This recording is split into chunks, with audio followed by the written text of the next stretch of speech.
Road 96 Mile Zero is a heartfelt prequel to the 2021 road trip simulator, and another narrative adventure game created by developer DigixArt and published by Ravenscourt. It's a game that shares a lot with its predecessor in terms of narrative, but surprisingly little in terms of gameplay. Does the affecting story make up for the changes that were made, and is Road 96 Mile Zero worth your time? Let's find out in this review. But don't think of me as your bodyguard. Think of me as your slightly older friend, with a mustache. This game follows best friends, Zoe and Kaito. If you played Road 96, you'll recognize Zoe as the rebellious runaway who plays a big part in taking down the despot of the fictional country of Petria. Fans of the original Road 96 will also be happy to see other familiar faces and a handful of cameos throughout the game.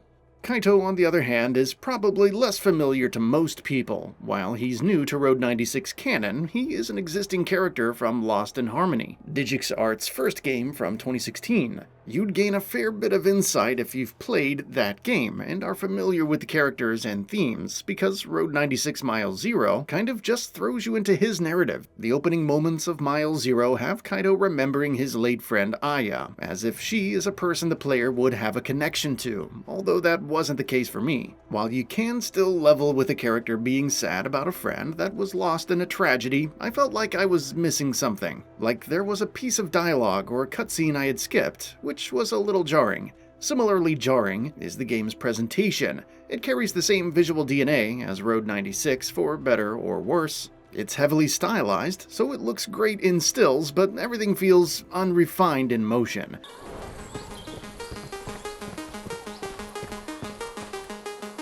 Ah, there she is. Zoe, I'm in the middle of something here.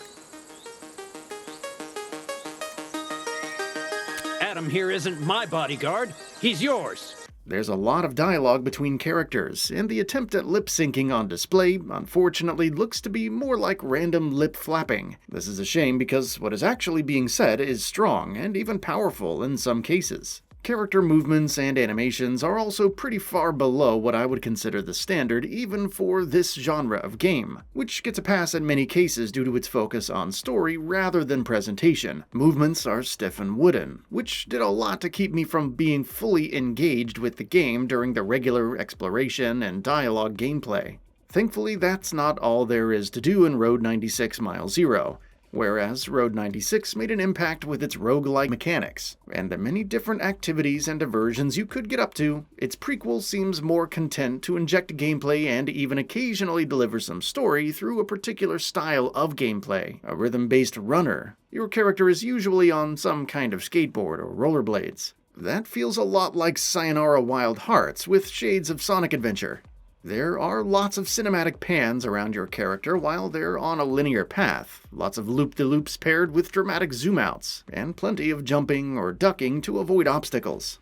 I don't think this is a suitable replacement for what constituted gameplay in Road 96, but I can't deny that it's pretty fun. Each of these stages has some awesome music backing it up, and the shift from reality into more fantastical, bewildering scenarios is a delight. Going from being chased through the streets of a neighborhood by Zoe's new bodyguard to having that very same bodyguard grow into a kaiju-sized pursuer was fun to see. Though I question how these scenes are actually playing out in reality. These running or skating stages and their associated QTE moments can increase significantly in difficulty as you progress through the game, which is good. I never got bored with these segments. However, I also never had an instance where I died more than 2 or 3 times on any one troubling section. The intended paths and actions are pretty well telegraphed after you mess them up the first time, and most failures can be boiled down to bad timing. Additionally, restarts are lightning fast, so you'll never lose too much time on a failure.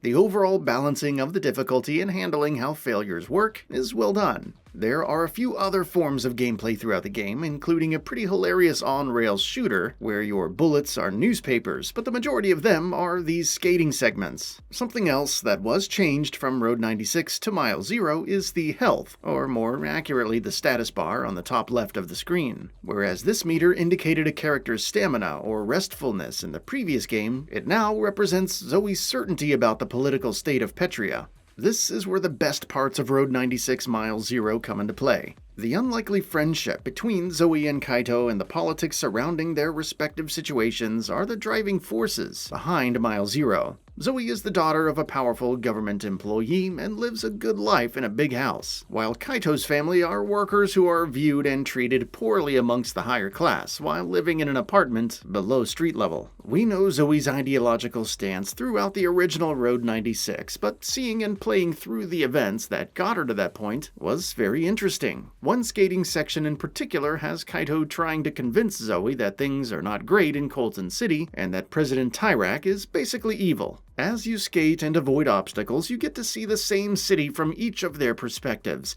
culminating in a visual where the two interpretations are split right down the middle as Zoe is no longer sure of what she believes. It's pretty powerful, and that entire segment has a track by The Midnight playing over it, which only amplifies the emotion. These scenes, and ones like it, are what make Road 96 Mile Zero really work, even when the parts surrounding it don't quite seem like they do. But then again, the entire game is built around making decisions that push Zoe in one way or another.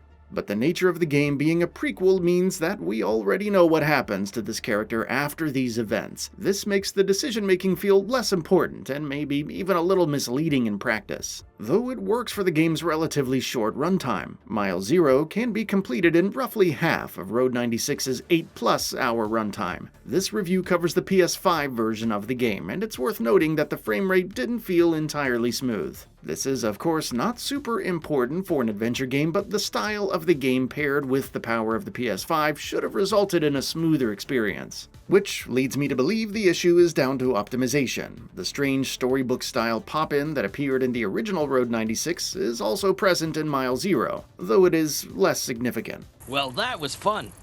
But I have something to do at the park, actually. Yeah, just gotta see my dad about something. Road 96 Mile Zero doesn't set out to expand the gameplay that made the original so unique. It instead seeks to flesh out the world through a smaller, more intimate story that tugs on your heartstrings. Pair this with some radical gameplay sections and awesome music, and you have yourself a fun, if a little short, experience. That's all for now. If you enjoy what you saw, please hit the like button. And if you're new to the channel, now is a great time to subscribe. We upload brand new videos every single day. After subscribing, don't forget to enable all notifications by clicking the bell icon. Thanks for watching this video, and we'll see you next time, right here on GamingBolt.